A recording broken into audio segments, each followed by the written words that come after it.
দেশি খেজুরের বীজ থেকে চমকপ্রদ এক পানীয় তৈরি করছেন কৃষি উদ্যোক্তা আহসান ইসলাম শাহীন, যা পরিচিতি পেয়েছে কফি হিসেবে। ঝিনাইদহ সদর উপজেলার কুমড়াবাড়িয়া গ্রামে তিনি গড়ে তুলেছেন এক খামার বাড়ি।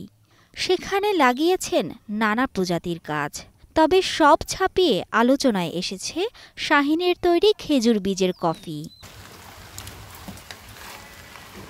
খেজুর সংগ্রহের পর খোসা ছাড়িয়ে বীজ আলাদা করা হয়। সেই বীজ ভালোভাবে ধুয়ে শুকানো হয় রোদে। শুকনো বীজ ভাজা হয় বালু ভর্তি কড়াইয়ে। ভাজা মচমচে সেই বীজ থেকে ছাড়ানো হয় পাতলা সাদা খোসা। এরপর বীজ ব্লেন্ডারে গুঁড়া করলে রূপ নেয় কফি পাউডারে। গত বছর একটা নিউজ আর্টিকেলে পড়ছিলাম যে সৌদি আরবের লোকেরা খেজুরের বীজ আসলে ফেলে দেয় না, ওনারা এটা ভাজি করে এটা পাউডার করে তারপরে পানীয় তৈরি করে খায়। আমাদের এলাকায় প্রচুর খেজুর নষ্ট হয়, কেউ মানুষে খায় না, পাখিলিতেও তেমন একটা খায় না। স্থানীয়রা বলছেন খেজুর বীজের গুঁড়া হতে পারে কফির উত্তম বিকল্প। এ কারণে ব্যতিক্রমী এই পানীয়ের স্বাদ নিতে প্রতিদিনই দূর দূরান্ত থেকে ছুটে আসছে মানুষ। কফির গ্রান কফির মতনই, মানে সেন্ট আমরা ওই গ্রানই পাচ্ছি, খেয়েও ওই স্বাদই পাচ্ছি। কফি বীজ নিয়ে যাব এবং আমি এখানে সেটা অভিজ্ঞতা অর্জন করতে পারছি যে খেতে কেমন বা এই জিনিসটা আর কি। কৃষি বিভাগের কর্মকর্তারা বলছেন, স্বাদে গন্ধে কফির মতো খেজুরের বীজ থেকে বানানো পানীয়টি বেশ পুষ্টিগুণ সমৃদ্ধ। খেজুরের বীজ থেকে যে কফি তৈরি করা এটা নতুন নয়, এর প্রচলন বিশ্বের অনেক জায়গায় আছে, বিশেষ করে সৌদি আরবে খেজুরের বীজ থেকে এটা তৈরি করা হয়।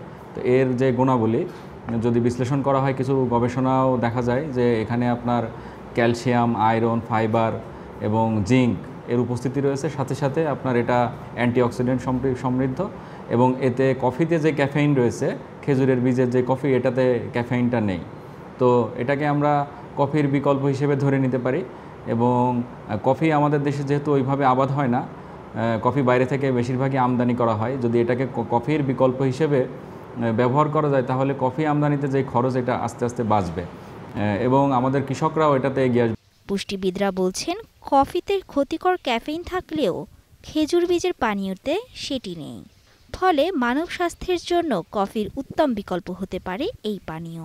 অল্টারনেটিভ সোর্স হিসাবে যদি এমন কোনো সিডকে ইউজ করা যায় প্লান্ট বেসড, যেটাতে এই ক্যাফেইনটা নাই, সেই জায়গায় খেজুরের ডেটস যে সিডটা, এটা খুবই একটা এক্সেলেন্ট অল্টারনেটিভ সোর্স হিসাবে ইউজ করা যেতে পারে। কারণ কি, এর মধ্যে সেই টক্সিক বলবো না আমরা, সেই ক্যাফেইন যে কম্পাউন্ডটা সেটা নাই। যেটা বাজারে অ্যাভেলেবল কমার্শিয়ালি পাওয়া যায়, এগুলো আসলে কফি সিড থেকে আসে, যেগুলোর মধ্যে ক্যাফেইন নামে এক প্রকার কম্পাউন্ড থাকে। এই ক্যাফেইনগুলো থেকে এক প্রকার রোগও তৈরি হতে পারে, যেটাকে বলে ক্যাফেইনিজম। গবেষণাগারের পরীক্ষায় ছাড়পত্র আর যথাযথ পৃষ্ঠপোষকতা পেলে আহসান ইসলাম শাহীনের এই পানীয় জায়গা করে নিতে পারবে দেশ জুড়ে। Mithila Anjum, star news.